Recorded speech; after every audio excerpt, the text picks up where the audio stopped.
La bouteille de lait. La première étape de cette séquence autour de la représentation était le dessin d'observation d'une bouteille de lait. L'idée étant de faire apparaître le volume, les ombres, les lumières et d'essayer de représenter cette bouteille de façon proportionnée.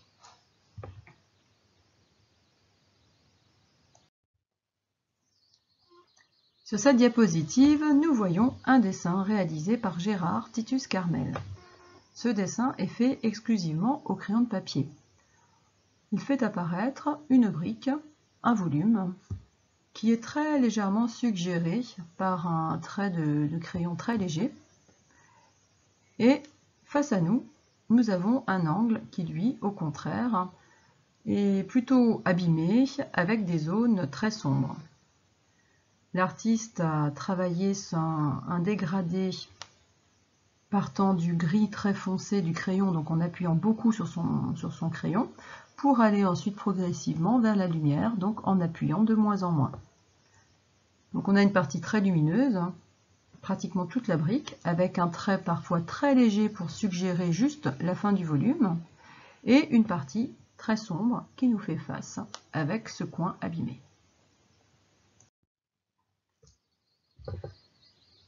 Le deuxième exercice de cette séquence liée donc à la représentation d'une bouteille de lait va utiliser la technique de l'aquarelle. Donc à la différence du premier travail, qui était essentiellement graphique, donc avec un crayon de papier et des graphismes arrivés à représenter le volume par des ombres et avec des ombres et des lumières, avec l'aquarelle c'est différent, car on va travailler avec des jus colorés. C'est-à-dire qu'on va mettre beaucoup d'eau au départ sur son pinceau, un tout petit peu de couleur, et progressivement, pour créer des zones plus foncées, on va rajouter de la couleur. Donc l'idée c'est de travailler avec deux couleurs minimum et de jouer avec les deux. Nous avons ici un exemple d'objet représenté avec de la couleur, ce qu'on appelle donc une nature morte, où l'artiste Paul Cézanne a joué avec des jus colorés par endroits pour faire apparaître des zones plus foncées. Donc si on regarde bien, on a par endroits les couleurs qui peuvent se mélanger entre elles et qui créent finalement des zones d'ombre colorées. Et par endroits, on a des zones très lumineuses où l'artiste n'a pas mis de couleur ou bien de la couleur très diluée, donc avec beaucoup d'eau. On a également quelques contours qui sont suggérés, mais souvent, si on regarde bien, les objets ne sont pas totalement fermés. Donc le fait de ne pas faire un contour trop présent permet aussi de faire apparaître les volumes et des zones lumineuses.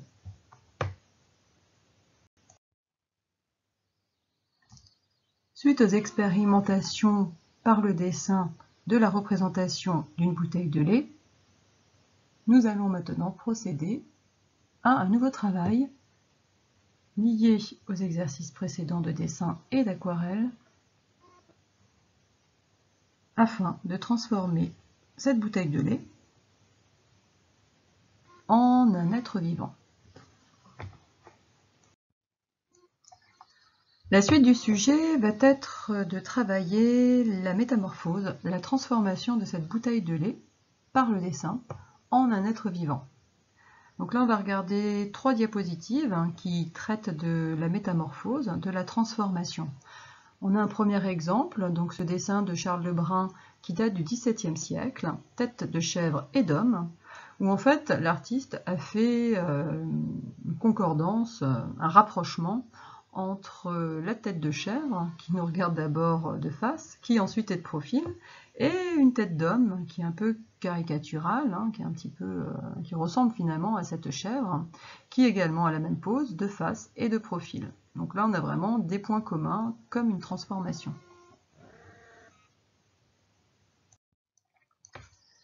Autre exemple de transformation et de métamorphose, nous avons ici un dessin d'Honoré Daumier qui s'appelle Les poires. Donc ce dessin date de 1831, donc du 19e siècle.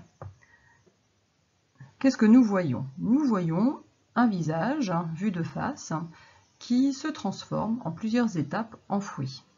Donc ce visage n'est pas très aimable, il est plutôt pas très aimable, pas très sympathique, et on voit qu'il se transforme en poire, ce qui ne lui donne pas vraiment de caractère intelligent. Pour situer un petit peu ce dessin, il faut savoir que la personne représentée n'était pas n'importe qui. Il s'agissait du roi de France, Louis-Philippe. Donc il s'agit d'une caricature, puisqu'en fait on utilise les traits du visage, les traits caractéristiques de ce visage, pour les exagérer et les transformer en autre chose. Donc on se moque finalement de la personne et de ses traits, ou qu'on exagère. Donc cette caricature n'était pas la première, Henri Daumier en avait fait d'autres, toujours de Louis-Philippe, et cela lui a valu quelques soucis avec la justice, car à l'époque, on ne pouvait pas se moquer comme ça des personnalités, et encore moins du roi.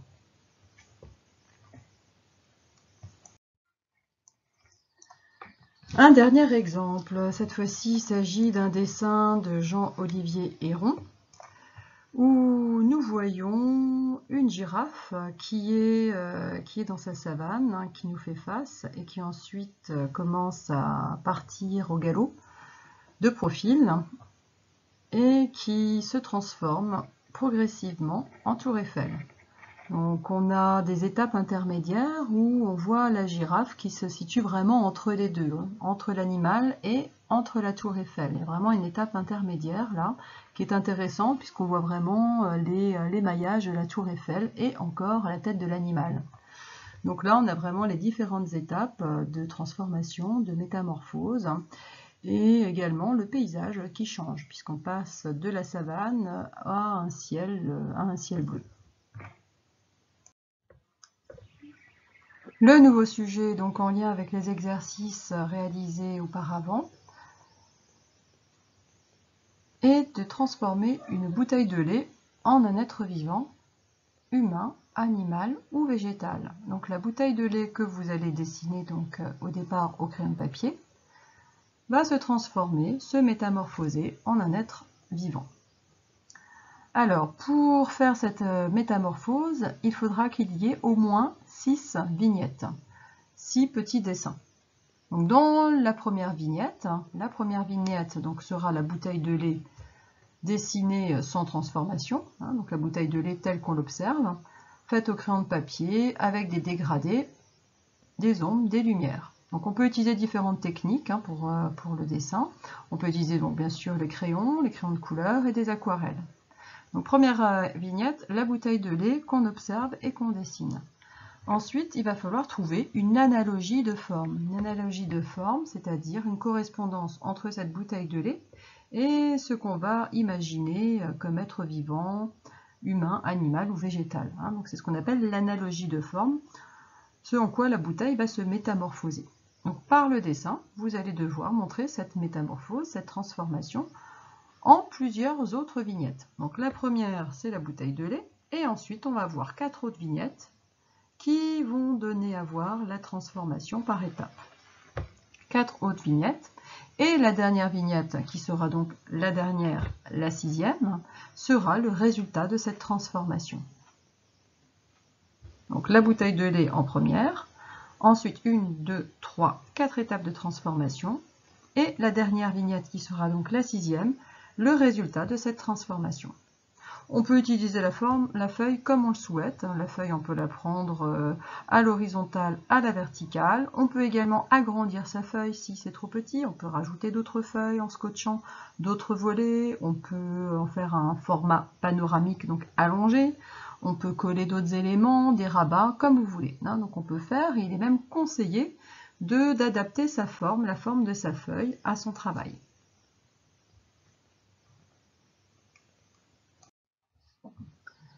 Maintenant, c'est à vous. Retrouvez sur le classeur pédagogique tous les éléments clés du sujet.